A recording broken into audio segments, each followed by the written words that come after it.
Donk Nation, Jackson, and it's greetings and welcome to your daily dose of donkey with Ginger. It's your boy, the Viking Donkey, bringing you the Power Rankings, Power Index. Donk Nation's here to provide it all. Last year's Gingy, of course, huge participants in this have given their top 10.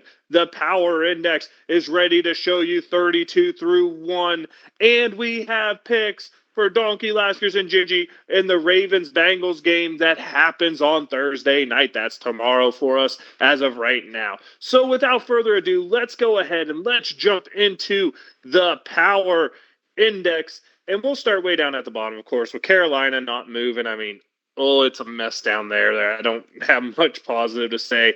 The Giants, hey, at least DeVito threw a couple touchdowns in his first game are way down there. New England, another tough loss, just didn't score any points. Switched their quarterback at the end for the new guy to throw, Zappe to throw the interception. Arizona, things are looking up. Kyler Murray is 1-0, so moving on up there. Chicago, hopefully getting back Justin Fields, but the other guy's not been playing too bad. Washington down there, yeah, Sam Howell's leading the league in all sorts of passing categories, but they aren't winning games. The Rams should be getting back Jared Goff's in Detroit now, should be getting back Matthew Stafford. And the way the NFC is, maybe they can make a late run. Tennessee, Will Levis, he's showing you why he didn't get picked in the first round these last couple games. Atlanta right above them, another tough loss, and no one seems to want to win the NFC South. Green Bay couldn't quite finish the job against the Steelers, and they get a loss there. Denver, a team on a winning streak, just beat Buffalo. Maybe they're the new team to watch out for. Who knows? But good things showing right now for Denver. The Jets right above them have been dropping like a rock because their offense cannot score. But don't worry, it is not any fault of Zach Wilson. Aaron Rodgers, if you come back right now, maybe you can save their chances, but it doesn't look that way. Vegas right above them, coming off a win and playing pretty good since they put Antonio Pierce there. But let's see what happens when they start playing some good teams. Tampa Bay above them is another big mover up this week, getting a win. But again, a team that really needs to put something consistent together as that NFC South is wide open. Right above them, we got the Chargers. Not a whole lot to say. I mean, the offense is good, the defense is bad. They don't win games. The Colts, it's actually a very similar thing, although this week they didn't really score, but they got a win against New England. And New Orleans, another tough loss against Minnesota, and a backup quarterback drops the Derek Carr-led team to 16, just outside the top 15, and makes you wonder if maybe Jameis Winston should get some snaps. Now, breaking into the top 15, we have Seattle. Good game for them. Good win, getting it going. Cincinnati, boy, that was tough loss for them, but they get a chance to get right back on the horse on Thursday. Houston, a team that's now trending upward. C.J. Stroud looking like, for sure, rookie of the year. He keeps up and leads them to the playoffs. The numbers he's putting up, maybe an MVP candidate. Then right above them, we got the Pittsburgh Steelers. The defense is moving up towards a top 10 unit in terms of points, worse than the league in terms of yards. Offense, just does enough to get it done. Everyone says that's not a philosophy for winning football games. The Steelers just keep winning football games and saying, well, we'll just keep being the odd person here, as again, they were outgained, but still have a winning record. Buffalo comes in right above Pittsburgh because the metrics love them with the top 10 offense and top 10 defense. They just fired their offensive coordinator, but was it really his fault that they turned the ball over 4 times in that loss to Denver? Now that brings us to the top 10. You got Minnesota sitting here. Ooh, can Josh Dobbs keep the magic alive is the real question there. Jacksonville right above them. San Francisco might have exposed a lot of the problems the Jaguars have. And while everyone likes to talk about other quarterbacks, let's not forget, Trevor Lawrence is only throwing a touchdown a game. Not really a step up from what he did last year, but a step back. Miami's above them at 8 with an absolute great offense and no defense. Cleveland right above them. Deshaun Watson's out for the year. Might not be a bad thing for them. Coming in at 6, we got Detroit. Jared Goff getting it done with the top 10 offense. Bottom 10-ish defense right now they sit, but they do all the little things really well, it seems, and that keeps Detroit climbing. Above them at the top 5, we got Dallas. What can you say? Second best offense in the league, 4th best defense. This is a team that should be trending up. Their biggest problem is they're going to have to play a lot of games on the road because they can't seem to beat Philadelphia. San Francisco's right above them. A week off, getting back your playmakers healthy. They looked explosive. They looked great against Jacksonville. Purdy looked really good. What you say, that team when they're rested is not a team you want to play. Above them, we got Philly coming in at number 3.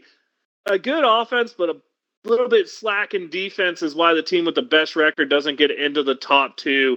And you know what? I'm not sure I agree with you, Power Index, right now, but it is what it is. Kansas City comes in at number 2 with the second best defense, but an outside the top 10 offense.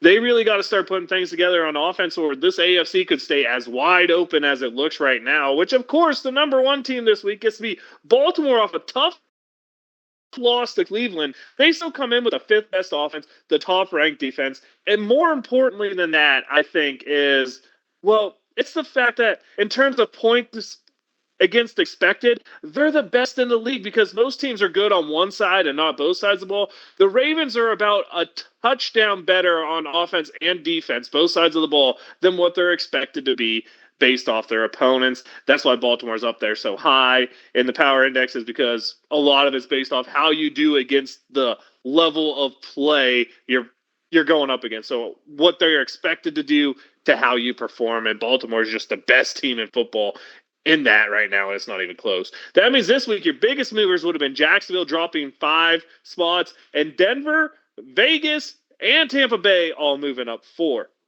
Now let's get into Gingy and Lasker's top 10s. And Laskers, I got a little call out for you here. You have 2 teams in this top 10 that got spanked by the 49ers, and you forgot to put the 49ers there. I'll just go ahead and say that was an oversight, I hope. But let's start with Gingy. From 10 to 1, we have the Browns, Steelers right above them, Jaguars right above them, Dallas coming in at 7, Miami at 6, Baltimore falling to 5, San Francisco up to 4 after another good showing, Detroit holding at 3, Kansas City at 2, and Philly at 1. You're going to see a common top 2 in these ones is Laskers. Let's start at the bottom, on the common bottom 2 too. Cleveland 10, Pittsburgh 9, Minnesota at 8. I like that as a sneaky pick. Dallas at 7, Miami at 6, Jacksonville coming in at 5 even after their big slack, and Detroit at 4, Baltimore at 3, Kansas City at 2, Philly at 1. And of course, remember the power index 10 to 1 was Minnesota, Jacksonville, Miami, Cleveland, Detroit, Dallas, San Francisco, Philly, and Baltimore. That means this week, in terms of points, no one dropped out, but we added a new team because there's a tie at 10th. Pittsburgh drops down 1 spot to join Minnesota, who stays at number 10 in the 10th spot. And Cleveland, the new team to the list, comes in at 9. Jacksonville drops down 4 to come in 7. At 8. At 7, we have Miami, who's down 1 from last week. San Francisco up 2 to take the 6th spot. Dallas up 2 to put itself firmly into top 5. Detroit up 1 to go to 4th. Baltimore holding pat at 3. Kansas City holding pat at 2. And Philadelphia, for the 3rd week running now, is the number 1 team in the Donk Nation power rankings, which of course is the accumulation of the power index from the big formula we like to do here in Donk Nation, and Laskers and Gingy's top 10. Now, without further ado, let's get into the Cincinnati-Baltimore picks. This is AFC North football. It's fake football Thursday, and you always tend to favor the home teams, what I say, on fake football when it's an even matchup. And Laskers and Gingy are on board with that. We have 3 picks coming in for the Ravens to beat the Bongals, which, based off when we all agree, probably means the other thing is going to happen. But Donk Nation, it's time to let you know I'm the Viking Donkey. It's Viking_Donkey on Twitch and Twitter. Your Daily Dose Donkey is the YouTube channel where you get this fun content, an upcoming bug cap about Bugs' take on the Packers game, and, of course, Steelers talk, recapping the Packers game a little bit, and then breaking down what we see happening in Cleveland. And I have to give a shout out because my wife understood what I said, and I've never said it to her this way. When I said the mistake by the lake is where we're playing, she knew exactly what it meant, and well, that made me happy. So I kind of got a shout out on this show, which is something you don't see. But Donk Nation, Steeler Nation, love y'all. It's that time. Wave them if you got them. Here we go, Steelers.